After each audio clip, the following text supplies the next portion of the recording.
Fraternité universelle. Durant quelques jours, on va beaucoup parler de fraternité. On ne peut que cautionner une telle campagne. J'ai eu envie, moi aussi, de lui apporter mon soutien en composant une petite prose, à ma façon.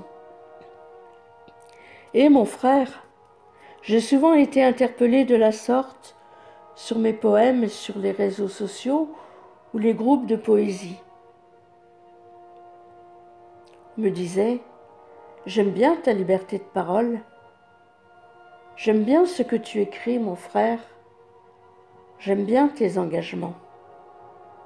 Oh, ça me faisait sourire qu'on puisse me confondre avec un homme, d'autant que sur les photos de profil, il y avait une seule et même photo, la mienne. Ce qui m'interpellait un petit peu plus, c'est que la sensibilité qui semblait se dégager de mes écrits, on puisse l'attribuer à un homme.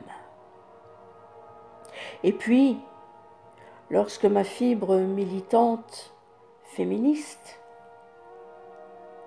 se rebellait, j'avais tendance à penser que décidément il y avait quand même des gens sectaires,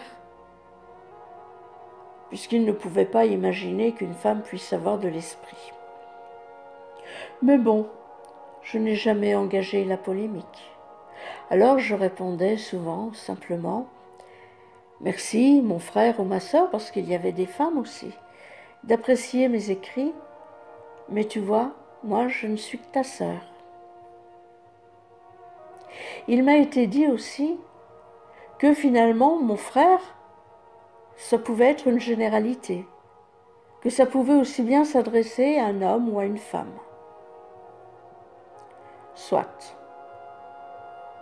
Le problème aujourd'hui pour moi se pose moins avec ma chaîne de poésie audio, puisqu'on peut difficilement attribuer ma voix à celle d'un homme.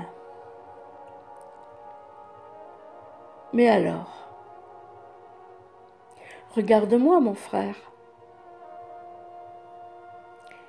Moi, je ne suis que ta sœur.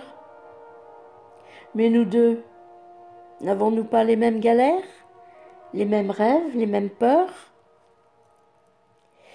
S'il y a en nous tant de ressemblances, pourquoi alors critiquer les vêtements que l'on porte? En pantalon, en jupe ou en short? Quelle importance? N'avons-nous pas le même sang qui coule dans nos veines? Pourquoi alors te fais-tu menaçant quand j'entre en scène? Et mon frère, quelle que soit ta race, ta religion ou ta culture, non, tu ne perdras pas la face si tu oublies de jouer les gros durs. Tu te sers souvent du rap pour dénoncer les inégalités de notre société, pour appeler à plus de fraternité, pour crier ta rage. Mais tu n'as pas écouté tes amis rappeurs? Tu ne les as pas entendus? Medine, Iam, eux, ils savent bien rendre hommage aux femmes. Même The Beastie Boys ont mûri en disant qu'il est grandement temps d'arrêter le manque de respect envers les femmes, d'arrêter de les insulter, et qui disent à toutes les femmes, qu'elles soient mères, sœurs, épouses, amies ou même inconnues, nous voulons vous offrir notre amour et notre respect jusqu'au bout.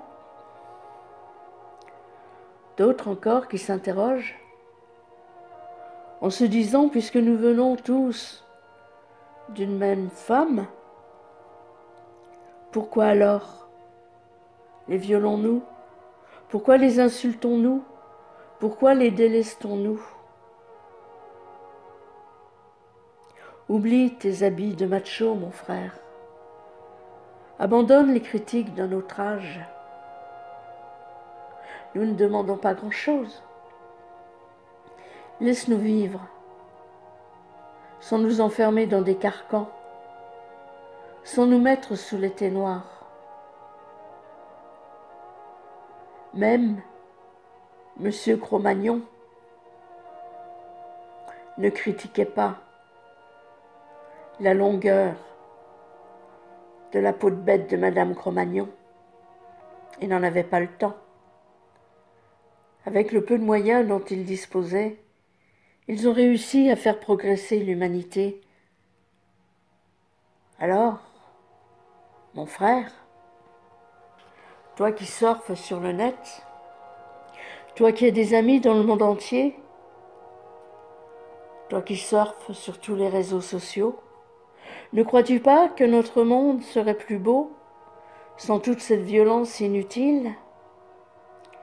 Imagine, mon frère, les rues de nos villes, de nos banlieues, de nos campagnes, où l'on pourrait se promener en toute sécurité, hommes ou femmes, garçons ou filles, sans qu'il y ait de peur. Ce ne serait qu'une utopie? Non, je ne crois pas. Il suffit de le vouloir. Si tu veux, mon frère, notre monde demain sera un véritable monde de fraternité, mais de la vraie fraternité. Si nous savons nous tendre la main et vivre en parfaite harmonie, que l'on soit beau ou laid, grand ou petit, qu'importe la couleur de notre peau, notre culture, notre religion ou notre sexe, nous faisons partie d'une seule race, la race humaine.